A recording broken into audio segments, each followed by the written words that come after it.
സ്വന്തം സൈനികരെ നിർണായക ഘട്ടത്തിൽ കൈയൊഴിഞ്ഞു പാകിസ്ഥാൻ. ബലോച്ച് വിമോചന സേന തടവിലാക്കിയ സൈനികരെയാണ് പാക് സൈന്യം തള്ളിപ്പറഞ്ഞത്. പിന്നാലെ BLA കസ്റ്റഡിയിലുള്ളത് പാക് സൈനികരാണെന്ന് തെളിയിക്കുന്ന രേഖകൾ പുറത്തു വന്നതോടെ നാണം കെട്ടിരിക്കുകയാണ് പാക് ഭരണകൂടം. किस तरह बोल सकती है कि ये हमारे बंदे नहीं है?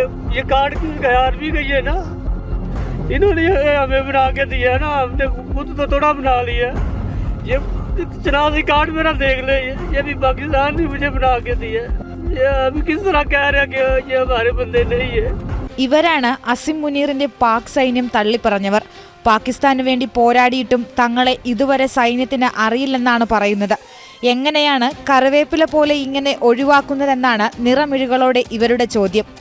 കഴിഞ്ഞ ദിവസമാണ് പാക് സൈന്യത്തിലെ 7 പേരെ BLA കസ്റ്റഡിയിലെടുത്തത്.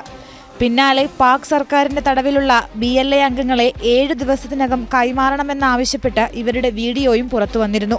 എന്നാൽ പാക് സൈന്യത്തിലെ ആരും തടവിലില്ലെന്നായിരുന്നു പാകിസ്ഥാന്റെ വാദം. പിന്നാലെയാണ് കസ്റ്റഡിയിലുള്ളവർ പാക് സൈനികർ തന്നെയാണെന്ന് തെളിയിക്കുന്ന ID കാർഡ് ഉൾപ്പെടെ BLA പുറത്തുവിട്ടത്. BLAയുടെ മാധ്യമ വിഭാഗമായ ഹക്കലാണ് വീഡിയോ പുറത്തുവിട്ടത്. ഓപ്പറേഷൻ ഹെറോഫ് എന്ന സൈനിക നീക്കത്തിന്റെ 2ാം ഘട്ടത്തിനിടെയാണ് BLA പാക് സൈനികരെ പിടികൂടിയത്.